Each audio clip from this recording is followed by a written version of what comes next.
AP Congress chief Sharmila బీజేపీతో స్నేహం, CM Chandrababu తెరముందు పొత్తు, జగన్ తెరవెనక పొత్తులు పెట్టుకుని ఆ పార్టీకి గులాంగిరి చేశారు అంటూ చాలా సంచలనాత్మక వ్యాఖ్యలు చేశారు. బ్రేకింగ్ న్యూస్ చూస్తున్నాం. వైఎస్ షర్మిల చంద్రబాబు నాయుడిని, జగన్ని కలిపి విమర్శించారు. గణతంత్ర దినోత్సవం సందర్భంగా విజయవాడ ఆంధ్ర రత్న భవన్లో కాంగ్రెస్ పార్టీ ఆధ్వర్యంలో నిర్మించిన వేడుకల్లో జాతీయ జెండా ఎగరవేశారు షర్మిల. పార్లమెంట్ వేదికగా అంబేద్కర్ను అవమానిస్తే టీడీపీ, వైసీపీలు బీజేపీతో జత కట్టి అన్యాయానికి వత్తాసు పలుకుతున్నాయని ఆమె మండిపడ్డారు. విభజన హామీలపై బీజేపీ మోసం చేసిన పోటీ పడి టీడీపీ, వైసీపీ, జనసేనలు పొత్తులు పెట్టుకుంటున్నాయన్నారు. జగన్ వైఎస్ఆర్ ఆశయాలను తుంగలో తొక్కారని, వైసీపీకి దళితుల ఓట్లు వేసి గెలిపిస్తే వారి పట్ల కనీసం కృతజ్ఞతాభావం లేదన్నారు. దళితులను అవమానిస్తుంటే కనీసం చిన్నపాటి ఖండన కూడా లేదని, అంబేద్కర్ విగ్రహాలు పెడితే గౌరవం ఉన్నట్లు కాదని, అంబేద్కర్కి అవమానం జరిగితే వైసీపీ ఎమ్మెల్యేలు, ఎంపీలు ఒక్క మాట కూడా మాట్లాడలేదని షర్మిల విమర్శించారు. 7 దశాబ్దాల క్రితం ఇదే రోజు మన రాజ్యాంగం అమల్లోకి వచ్చిందని, మన దేశం ఒక స్వయం పరిపాలిత దేశంగా మారిందన్నారు. మన దేశం విభిన్న సంస్కృతితో కూడిన నిలయం, భిన్నత్వంలో ఏకత్వం మన నినాదం. మనకున్న ఈ హక్కులు డాక్టర్ బాబాసాహెబ్ అంబేద్కర్ రచించిన రాజ్యాంగం కల్పించినని షర్మిల గుర్తు చేశారు. బీజేపీకి ఇవాళ రాజ్యాంగం అంటే గౌరవమే లేదని, స్వాతంత్ర సమరయోధులను సైతం అవమానిస్తోందని ఆగ్రహం వ్యక్తం చేశారు. అంబేద్కర్ను హేళన చేస్తున్నారని, మహాత్మా గాంధీని విలన్గా చూపిస్తున్నారని, మహాత్మా గాంధీని చంపిన గాడ్సేకి గుడులు కడుతున్నారని, మతం, కులం పేరుతో కలహాలు రేపుతున్నారని షర్మిల విమర్శించారు.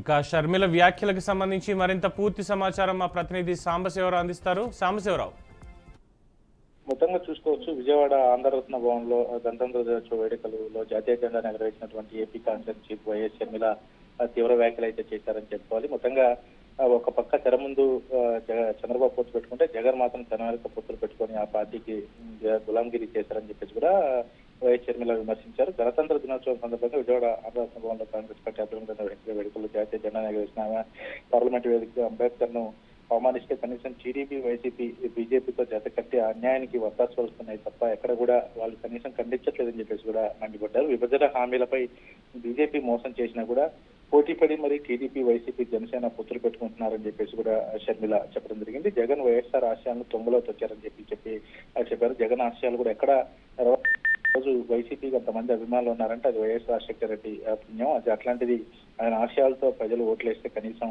ఎక్కడ కూడా ఆశయాలను నిలబెట్టడంలో పూర్తి విఫలమయ్యారని చెప్పేసి షర్మిల చెప్పారు. అయితే వైసీపీకి దళితులు ఓట్లు వేసి గెలిపిస్తే వారి పట్ల కనీసం కృతజ్ఞత భావం లేదన్నారు. దళితులను అవమానిస్తే కనీసం చిన్న ఖండన కూడా లేదని, అంబేద్కర్ విగ్రహాలు పెడితే గౌరవం ఉన్నట్లు కాదని, అంబేద్కర్ కి అవమానం జరిగితే వైసీపీ ఎమ్మెల్యే, ఎంపీలు ఒక్క మాట కూడా మాట్లాడలేదని చెప్పేసి కూడా షర్మిల విమర్శించారు. మరి ఇంత జరుగుతున్నా ఎందుకు మరి అంత అంబేద్కర్ విగ్రహం పెట్టారు, కనీసం అంబేద్కర్ పై అంత అవమానం జరిగితే ఎందుకు వాళ్ళు స్పందించడంలో విఫలమయ్యారంటూ కూడా షర్మిల అయితే మండిపడ్డారు. అయితే 7 దశాబ్దాల క్రితం ఇదే రోజున మన రాజ్యాంగం అమల్లోకి వచ్చిందని, మన దేశం ఒక స్వయం పరిపాలన దేశంగా మారిందన్నారు. మన దేశ విభిన్న సంస్కృతితో కూడా నిలయ భిన్నత్వంలో ఏకత్వం మన నినాదం. మనకున్న ఈ హక్కులను డాక్టర్ బాబాసాహెబ్ అంబేద్కర్ రచించినవి, రాజ్యాంగం కల్పించినవేనని గుర్తు చేశారు. బీజేపీకి ఇవాళ రాజ్యాంగం అంటే గౌరవం లేదని, కనీసం స్వతంత్ర సమరయోధుల సైతం అవమానిస్తుందని ఆగ్రహం వ్యక్తం చేశారు. అంబేద్కర్ ను ఏళన చేస్తున్నారని చెప్పేసి, మహాత్మా గాంధీని విలన్ గా చూపిస్తున్నారని, మహాత్మా గాంధీని చంపిన గాడ్సేకి గుడి కడుతున్నారని చెప్పేసి కూడా చెప్తున్నారు. మతం, కులం పేరుతో కలహాలు రేపుతూ దేశాన్ని నాశనం చేస్తా ఉందని చెప్పేసి కూడా విమర్శించారు. పూర్తిగా కూడా బీజేపీకి ఇక్కడ ఉన్నటువంటి పార్టీలన్నీ తొత్తులుగా మారాయి. అటు టీడీపీ కావచ్చు, వైసీపీ, జనసేన ఈ తొత్తులుగా మారి వాళ్ళ అడుగులకు మడుగులు వస్తున్నారని చెప్పేసి కూడా విమర్శించారు. పూర్తిస్థాయిలో కూడా ఈ రోజు మాట్లాడినటువంటి మాటలు హాట్ కామెంట్స్ గా మారాయని చెప్పుకోవచ్చు. Right, thank you Sambasivarao.